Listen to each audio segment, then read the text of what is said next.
Hey friends, so this week I'm in New York City on a little podcast tour. I'll usually travel to different cities to do a few podcasts with friends. So this week I just happened to be in New York. Today I'm going to go to the podcast studio for Almost 30 in New York City. Two good friends of mine, can't wait to be with them. And tomorrow I have a few other ones, so I thought maybe you'd like to come with me. So let's go check out these different podcast recordings. When we can love ourselves enough to know that like any notes are okay and that we're not a bad person and there's not anything wrong with us if we get feedback or if we get people sharing information, I think that's the thing too for a lot of people that want to monetize their gifts. Yes, that's hilarious. And the other thing I would say that's difficult about, if you think about family as a work of art, it's like this thing that you're creating as a mom and you really feel like you're the painter of this like canvas or whatever. It's one of those creations that like you don't know if it turned out well till the very, very end. It's like, when is that time? Is it when my kid's 19? Is it when my kid goes to college or not go to college? Is it when my kid gets married that I've been like, you did a good job?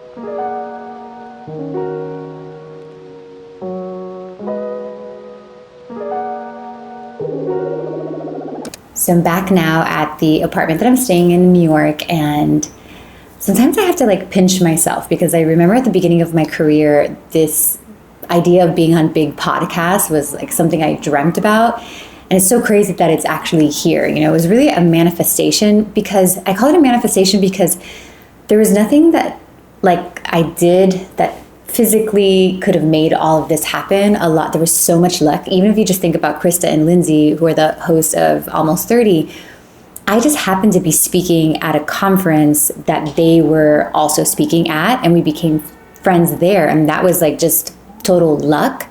And we've kept the relationship going, and I've been on their show twice now, but they've mentioned me before. So I've been like on the show about 3 times. And I just manifested that I wanted to be seen that way, that I wanted to have like that kind of career. And then I really like let God do the rest. Not to say that I wasn't taking action, because like even the conference that we were both at, I pitched myself to be at that conference. Like I was like reaching out to people to see who would let me talk. And it was really this manifestation of like, I want to see if people will let me talk on their platform. I want to be heard for these like thoughts that I have. And then I just followed that inspired action every day. And then little miracles happen. Because I think about all of these shows that I'm on this week, honestly, it's not like I made that happen. It was a lot of the universe rearranging itself for me to actually be here. So I want to tell you guys that because I think there's a ton of strategy that you can do to make your dreams happen. But I think you also have to be manifesting and working with the universe. Like it can't just be you by yourself making everything happen, because there's a ton of luck that happens as well. But it starts with this vision of how you want to be seen, how you want to feel, and then like really letting the universe make those details for you.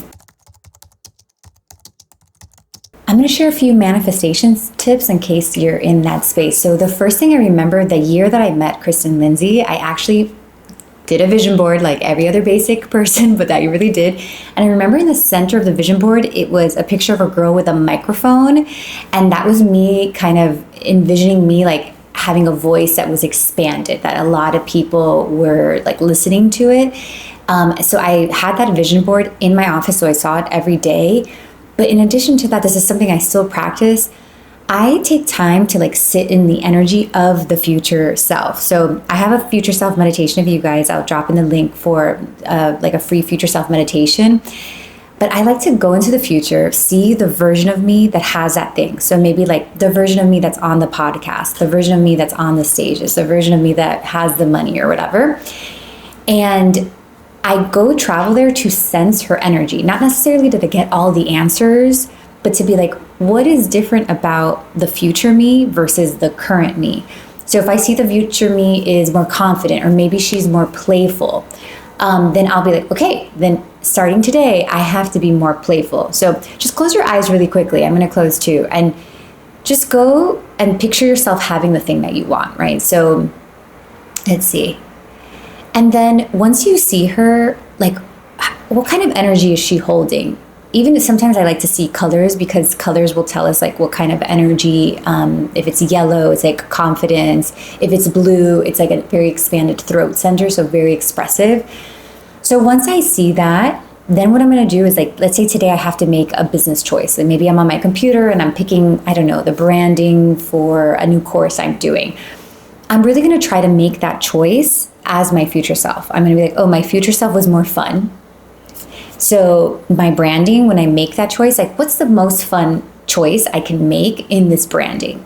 And that's really how you collapse that time in between. So you're here and you want to get there. And the way you collapse it is like by bringing here to the present.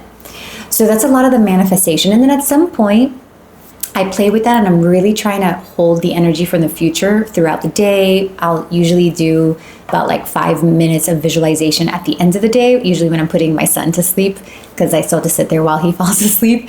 So I'll just kind of close my eyes and like visualize. He'll always be like, what are you doing? I'm like, I'm meditating. And I'm just like manifesting that for about 5 minutes. And then truly I let it go. So I would say like going back to meeting Krista and Lindsey by coincidence, which ultimately got me on this path, because honestly, they were the first big podcast I was on. Like they gave me my big break.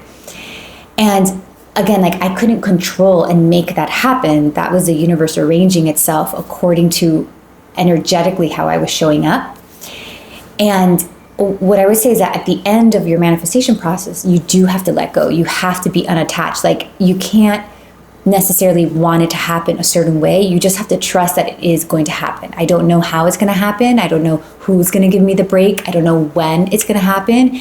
My job is to just like know it's going to happen and every day follow those inspired actions. So if you're feeling a little too attached, a little too like control or like kind of sticky to what you're trying to create, what you're trying to manifest, then you know that you have to like figure out a way to let go, because you're blocking it from actually coming into your life, because the universe is so much more creative than we are, and it will do things in like really funny ways, but energetically we have to get out of the way. So when we're controlling and very attached, we're saying like, okay, universe, yes, bring me that thing, but only bring it to me like this. And the universe is like, oh, I have millions of other ways to bring this into your life, but you're telling me I can only bring it to you one way. So that's going to take a lot longer, because I need everything to align for the universe to be able to bring it in this one way. Where if you give the universe more freedom by being unattached to how it happens, the universe can bring it to you much faster. So that's why the last step in manifestation really is letting go. So we're going to visualize, we're going to bring the future to the present. So by acting as if, by holding that vibration, by playing with that vibration. And third, we're going to let go and really trust and surrender to it coming to us. And that's how you manifest. So I'm going to go ahead and turn down for tonight. I'm so tired. I realize that living on a mountain where it's like quiet and there's no light is much easier to live that way than it is. It's like hard life here in New York, and all the sounds and all the lights. So I definitely need more rest while I'm here. So next trip, I'll definitely have to work in that a little bit more.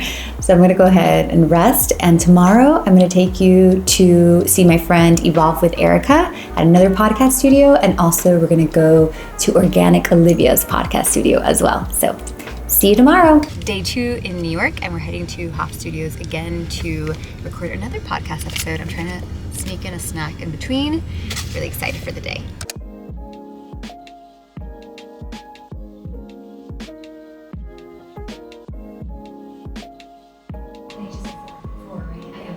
As a mom, do you get intuitive hits for your children, and are they open to receiving them? Yeah, and kids are super intuitive, so that's always fun. I love even teaching them some of the intuitive stuff because they do it better than anybody else. I will never forget this crazy experience I had with my middle son.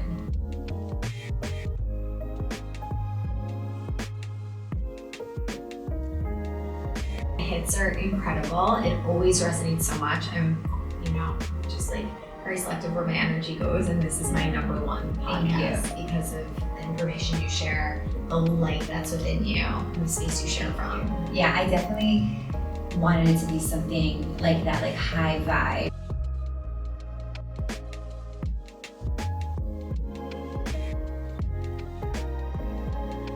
We just had a delicious vegan meal that seemed a little bit questionable, but it was very delicious.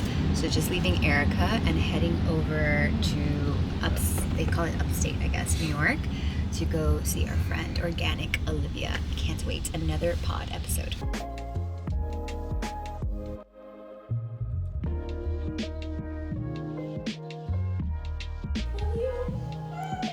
Cute! Okay, We got it on time? Yeah, 4:21. Yeah. You're a time setting it. Just finished up with Olivia. It was such a fun conversation. I really enjoyed making this vlog for you guys. It's like a little bit of a new thing, but hoping that you liked it. And yeah, let me know in the comments if you want to see more of these vlogs of me living this business journey of mine.